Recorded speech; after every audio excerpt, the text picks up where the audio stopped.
We're gonna see who can take the biggest bite. So all you're saying is who has the biggest mouth? Look at how tall these potato plants are. We planted 210 potatoes that were quite overgrown and had all of their eyes growing like 1.5 feet, but look, they all turned into beautiful green leaves and tall, strong plants. We're definitely gonna have a great potato harvest this year. Last year we ended up with 265 pounds of potatoes, so I'm hoping to get at least that much again. Now, if you remember earlier this year, I ordered some comfrey starts from Amazon and they pretty much just look like goo in tin foil, but look at, beautiful now. We're hoping someday to have enough comfrey in this back part of the orchard to be able to mulch all of the trees and to be able to make comfrey tea. And it's really good for animals too, so we plan to use it up. Now, it might surprise you to know this, but all the zucchinis along this furthest row were all planted the same day and from seed. Now, this guy is significantly bigger than these guys, probably by like 3 times bigger. And here's the reason why. Over there in the corner, the tractor couldn't get in to till very well. So, this may seem kind of gross, but it's farming. This is where there was a large concentration of goat poop and it didn't get tilled in very well because we couldn't maneuver the tractor in here really well like we could in the middle. So these zucchinis that are planted in this high concentration of nitrogen and goat poop, which is a very good fertilizer. It's a great fertilizer just like rabbit poop is. It's not hot, it doesn't have to compost. They're doing so much better than the plants from the dirt that we tilled all of the manure in. So pretty neat, right? Now, when Mr. Reeve watches this portion of this video, he's gonna say, see, that's why we need more goats. You'll have to forgive it being loud. Mr. Reeve is working on milling more for the barn. I'm sure you're surprised.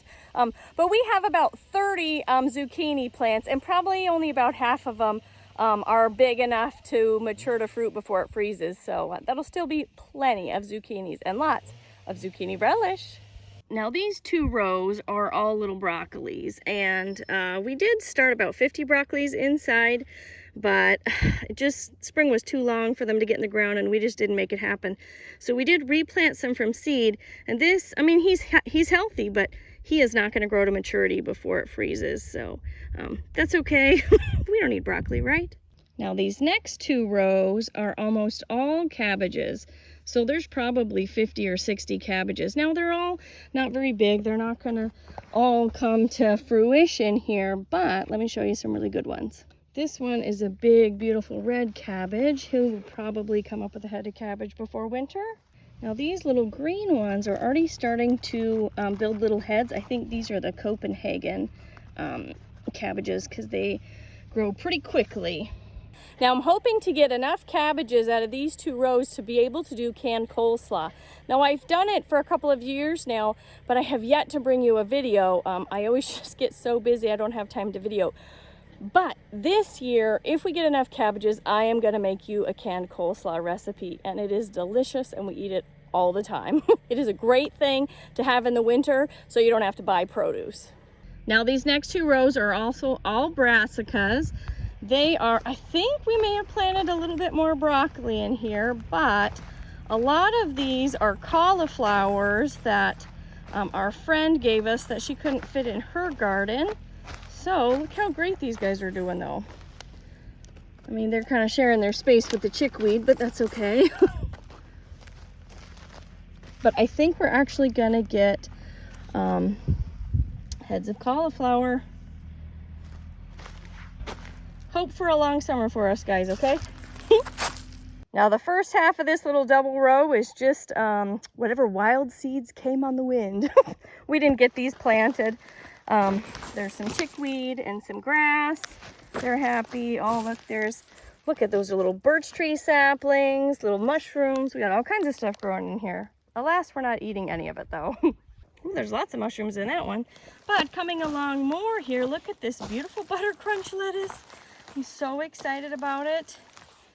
We have not done well growing lettuce from seed, but this year we did great But look at this beautiful Swiss chard. Oh, it looks so fabulous. Usually we eat it a little bit with salads and fresh eating, but for the most part, I'm excited about being able to can it just as canned greens. Now, I canned a lot of greens last year, but I don't even think I did a video on it. But this year, it's gonna happen. Okay, on to the next little double row here. This is all lettuce. More lettuce. There's some more butter crunch lettuce, which I am super excited about. We're gonna salad it up, boys. This is like romaine, a little bit of red lettuce. And then as we get further down, this is all leaf lettuce, which Mr. Reeve really likes, and he really likes the red lettuce. So I'm glad it grew this year. If you didn't know, carrots are really easy to grow in Alaska, and just about every gardener in Alaska grows carrots. Now, it's definitely our intention to grow carrots, but we did not get the seeds in the ground fast enough. So the only carrots that I'm growing this year are some tops that I cut off of some carrots I got from Azure Standard. Now, the reason why I'm growing the carrot top is because a carrot takes 2 years of growing to go to seed. And in Alaska, you can't overwinter a carrot in the ground. So I figured if I bought a carrot, it was already a year old, right? The first year to grow a fruit and the second year to grow seeds. So I cut those tops off, put them in some dirt in the kitchen, and I watered them, and then they started growing the green part. And so I'm hoping that they can continue to grow long enough to get seeds, and I'll be able to seed save some carrots this year. Okay, end of the line here after the little carrots are this bok choy. Now, most of it has gone to seed, and that is okay. It'll be pretty bitter, the ones that have gone to seed, but these ones that haven't gone to seed are going in our salad tonight.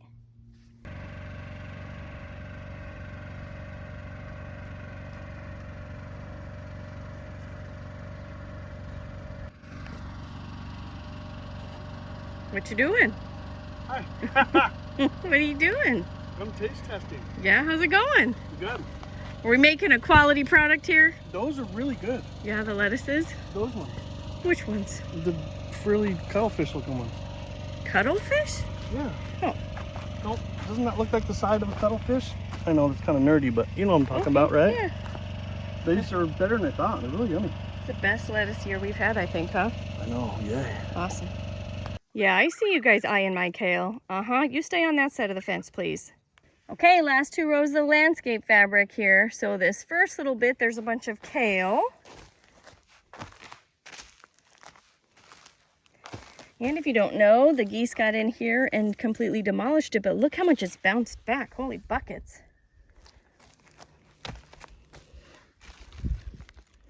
It's beautiful. These little guys are some kind of brassica, and if they come to fruition, well, then I'll be able to tell you what they were. And the end of the line here are 2 little calendula plants that my friend gave me as starts. So that was wonderful. Now the peas are doing pretty good. They're only about 1.5 feet tall, but they're not going to get real big. They're the kind that you don't have to trellis. So hopefully we'll get some peas out of them this year. Here's our little radishes that we finally got planted. I planted them definitely too close together. I did try to thin them, but here's the problem. They're already developing little roots and stuff, so when they're so close together, it's just disturbing the other roots, and I don't want that to affect the radishes, so they'll just all be squished and tiny and close together, and so be it. Tomatoes don't naturally grow in Alaska, and usually you have to grow them in a greenhouse, but these are some volunteer tomatoes that are growing in the garden. I have some here by the Swiss chard. This one's decided to just take up camp in its own hole, so I mean, he's pretty big. And there's like a whole row of them here at the end of the garden. 1, 2, 3, 4, holy smokes, 5, 6. Wow, okay. Now those little tomatoes are probably not gonna grow fruit. I'll be lucky even if they flower, but let's go check on the greenhouse tomatoes because those are definitely making maters. All right, into my favorite place of the summer, the Quonset hut.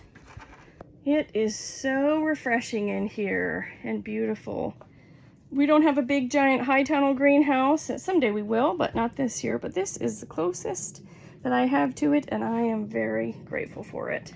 All of our tomatoes that we had in the windowsill that were a mangly gangly mess, they are doing fabulous. I think we had 2 that broke under the weight of their fruit because, well, they just didn't get good stems established. Oh, but look at, yes. when I gather things for dinner tonight. We're coming back for you, babies. Oh, things are still just fruiting and doing so wonderful. Very excited, very excited. And to help these little flowers pollinate, I just shake their little stake and it'll help them pollinate. Because, you know, no bugs can get in here in the Quonset hut. Did I mention yet that this was my favorite place? Yeah, I love it. We put this little table and chairs in here. We can come out here, have a cup of coffee in the morning, peace and quiet. It's just wonderful. And if it rains, we don't have to run, duck, and cover. We just come out here and stay dry and listen to the rain hit the roof. It's wonderful. Now this space back here you probably don't see very often. It's about a 30 by 100 foot section that is just the back part of our garden. It is all fenced in, but we haven't really cultivated it yet or done anything with it. But you can see my little garden beds that Mr. Reeve made me out of IBC totes. Those are getting garlic next year. These are some raspberry plants that we actually brought from our old house in Wasilla because they make big, giant raspberries. So they are still just living life right now. We're not really doing anything with them other than just letting them grow. As they drop their berries, they'll make lots of little sprouts underneath and kind of populate themselves. Let's see if I can find some for you. It's like, here's the mother plant, and then here's another little one. They just kind of do their own thing and make lots of raspberries really quickly. Now here in Alaska, when you've got raspberries on your property or in your front yard, especially if it's groomed, then you are digging those puppies up and giving them to your friends and your neighbors, because every year, any berry that falls, man, they are making plants in the ground. There's tons of them all the time. Other less fun things out here in the garden is all of this kind of scrap torn down wood from when we cleared. Of our 13 or 14 apple trees we planted, this is the only one that has survived. He's still pretty small. He doesn't have any blooms on him yet, but he's alive and I'm counting that good. I think I'm going to name him Ferdinand the Bull because, well, he's strong and he's making it happen. Now some of those other apple trees, the rootstock has survived, just not the grafted part. So when we have time and it becomes a priority, then we will regraft those trees. But for now, we're just keeping the rootstock alive best we can and hope Ferdinand gives us some fruit maybe next year. Now this is fireweed. It is a very beautiful plant. It grows just about everywhere in Alaska and people will make jelly out of it. Okay, next to the potatoes here are the beans. And they are doing okay, but not that great. We have never been successful growing a whole lot of beans.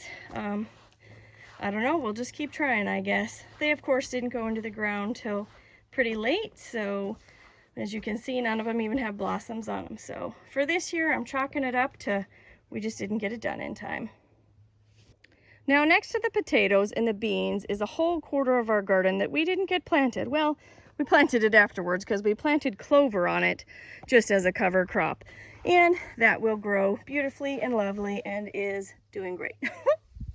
You know, just like this quarter of our garden we didn't get planted, sometimes life is just too busy and too full and we take too many things on our plate, and you know what? Sometimes it's just okay if it doesn't get done. And so this is my reminder to that. It's okay if it doesn't get done. Nothing is going to die. Nothing bad is going to happen. We just have a quarter of a garden that didn't get used this year and the nutrients will stay in that soil for next year, right? Positive thinking, guys. Well, I think that's it for down here in the orchard and the big garden. Let's go check out the blueberry patch and the gardens up top. What you doing? Yeah? Are you following us? You're gonna have the feeling like you're being followed. Right. You coming for a walk? Okay. All right, we're checking on our blueberry patch.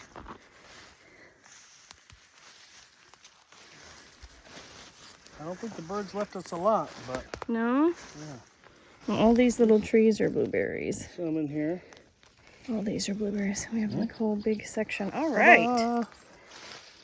All right, you get the first fruits of the season. Tell me what you think. I choose to give the first fruits to you. Oh, you're a nice man. Ooh. It's Not a little ready tart. yet? No, it's okay. Not perfect yet, though. I think it's too early. Oh, look at. Yeah, they're still a little light colored, aren't they? Yeah, there's just not very many. We're often fighting. Fighting the birds. Fighting the birds. Yeah. We usually do better down in the swamp. Yep. But Down in the meadow. Yeah, in the meadow. Are you coming? Are you the one that stole the blueberries? Did you eat them, girl? No? Ooh, mama. Did you find some more? I did. Look at. Oh, I see him. Yeah. He's a nice one. I don't think we'll be able to get down to the swamp to do berry picking this year. Yeah. Given how much of it's rained. We'll just grab the canoe. Yeah, there's no way we could walk down there.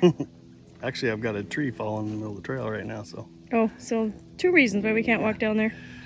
I'll move it. Okay. Someday when we don't have off-farm jobs, we'll be able to cultivate these blueberries and get them out where they can get more sun, but today ain't that day. Are you coming? Yeah, we're leaving.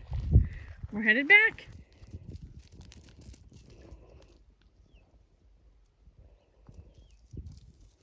Here's my little tire garden up by the house. You can see we put this old dead hog netting around it. It doesn't necessarily work for chickens because they just go right through it, but well, it was a nice idea.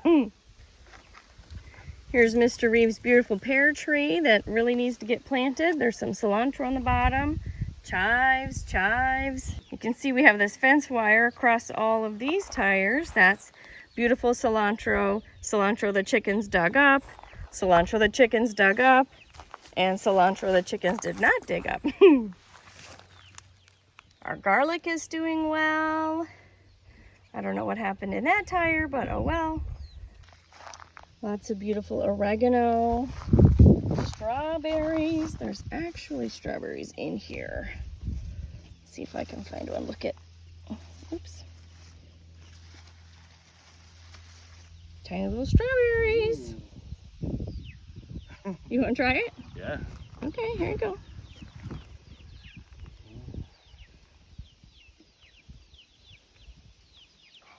Strawberries are so good. Yeah. Yeah.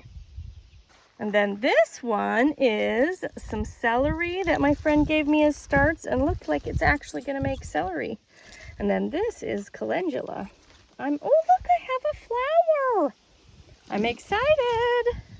This is inside our little greenhouse that most of it blew away. Oh look, this pepper is actually gonna have a blossom. We kind of gave up on the stuff in here, but we did put up some of this plastic fencing just in the event that maybe magically something will grow in here and I don't want the chickens to destroy it. This is basil. It's not as big as I want it to be, of course, but it's growing, so I'm happy with that. We'll be able to harvest some. And here is a tiny little cucumber plant. He is at least gonna bloom this year. Okay, now let's get dinner going.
What you cooking in there? Our farm raised chicken. Woohoo! Yeah. Bye-bye. Mmm.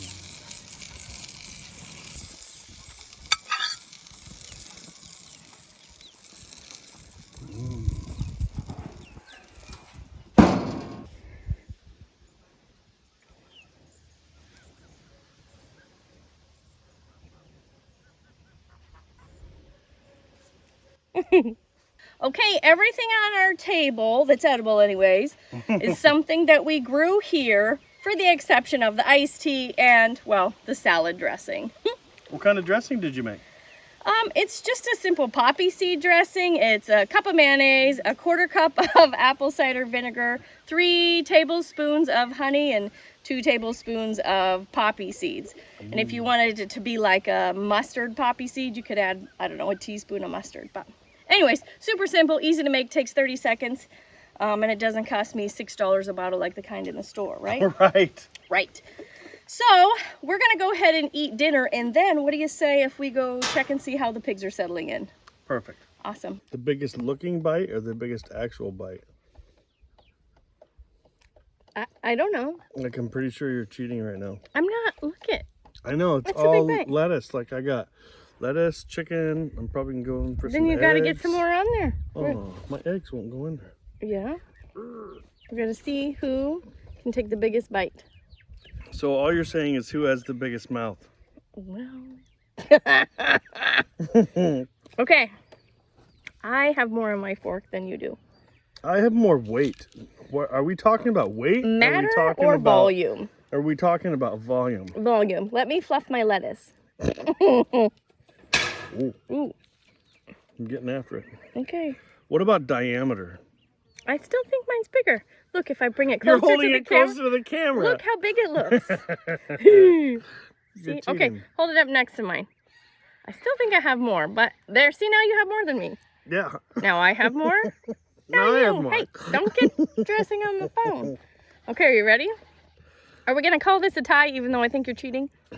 Oh. Now, it fell off. Quitters. Okay. Mine's more colorful. You got chicken Yeah, and egg. but mine's I got the chicken and the egg. monochromatic. That's way more syllables than multicolored. Monochromatic. Look at that. That's a lot. It's no more than polychromatic. What does that mean? Oh. All chained More than- together? No. Oh. It means I dropped my lettuce on the table. But no, you're still it gonna means eat it more than one off color. of our outside table. It's fine. Monochromatic means one color, right? Yes. Polychromatic means more than one color. Oh, yeah. You win. Same amount of syllables. Shh, put your salad in your mouth. Mm-hmm.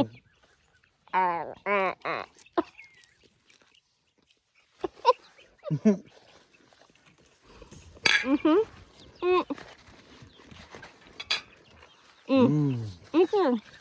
Mm-hmm. Mm-hmm. Mm-hmm. Mm-hmm. I think I get extra points for eating part of my beard. You win. Okay, let's go check on the pigs. Porcini, Hi, buddy. what are you doing? How you doing? Yeah? How you doing? You guys like your new place?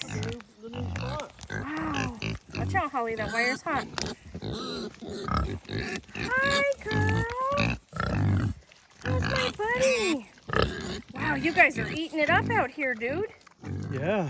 Look that. it. Are you guys happy? Yeah, you're happy. You're eating the tar out of some moss, huh?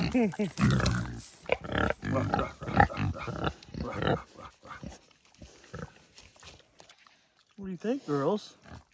Huh?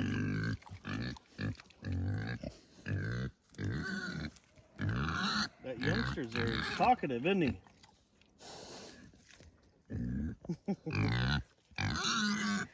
Well, it looks like all the piggos are pretty happy to be settled in their new pen.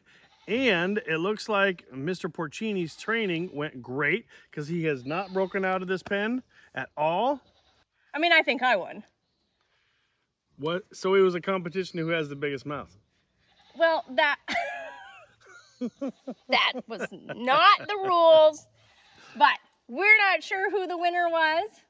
So why don't you guys leave in the comments below who you think the winner is? Who do you think has the biggest mouth? Are you a cute pig? Yeah. Your sister's snoring away down there.